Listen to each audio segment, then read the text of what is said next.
புதுச்சேரி மாநிலம் பாவூர் கொம்யூன் ரெட்டாப்பாக்கம் தொகுதி கரையாமுத்தூர். அதாவது ஒரு முக்கிய செய்தி. அதாவது என்னன்னா, கரையாமுத்தூர் பகுதியில் கரையாமுத்தனுடைய பேட்டு பகுதியில் அமைந்துள்ளது இந்த வாட்டர் டேங்க். இந்த வாட்டர் டேங்க் ஆனது என்னன்னா கொம்யூன் பஞ்சாயத்து கட்டுப்பாட்டில் இருக்குது. இந்த கொம்யூன் பஞ்சாயத்து கட்டுப்பாடு யார் கேட்டுன்னா கமிஷனர் போது திரு சதாசிவம் தான் கமிஷனர்.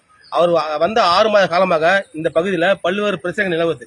இந்த டேங்க்ல 2 பேர் வந்து ஆபரேட்டர் இருக்கிறாங்க. ஆனா யாருமே வந்து சரியான நேரத்துல பணிக்கு வரதில்லை.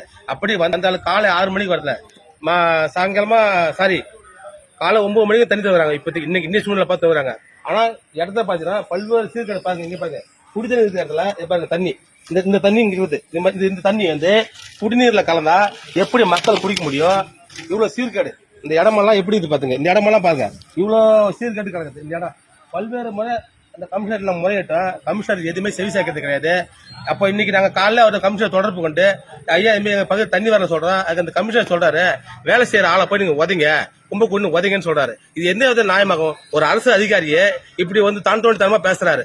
இது எந்த வித நியாயமாகும்? நாங்களும் வந்து காவல்துறை அதிகாரி முறையிட்டுக்கிறோம், அவங்களும் நடவடிக்கை எடுக்கிறாங்க. ஆனா யாரும் நடவடிக்கை எடுத்துப்படல. ஆனா தண்ணி எந்த நேரம் தண்ணி வரது, காலையில வரது கிடையாது, மதியானம் வரது கிடையாது, சாயங்காலம் வரது கிடையாது. பல முறை 1 முறை 2 முறை தொடர்ந்து 6 மாசம் சொல்றோம். அதே மாதிரி குடிக்கிற தண்ணியில நாக்குப்பூச்சி வருது. அதையும் சொன்னோம், அதையும் சரி பண்ணல. பாருங்க, சாக்கடை கலந்து அதே மாதிரி தண்ணி திறந்து விட்டாங்கன்னா ஓவர் டேங்க் ஆகி ஒரு 5 ஏக்கர் பாயும். அதே மாதிரி தண்ணி வந்து ஊருக்குள்ள பாயுது. ஆனா சரியான இங்க வந்து ஆபரேட்டர் கிடையாது. சொன்னாக்கா அவன் வர மாட்டான், இவன் வர மாட்டான். கமிஷனர் ஒரு தப்பு கட்டு கட்டினாரு.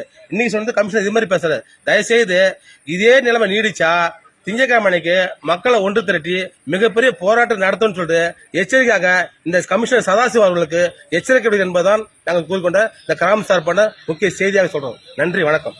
அடிப்படை பிரச்சனைகள் முதல் அரசியல் வரை உண்மை தன்மையுடன் அறிந்து கொள்ள ரிப்போர்ட்டர் வாய்ஸ் யூடியூப் சேனலை சப்ஸ்கிரைப் பண்ணுங்கள்.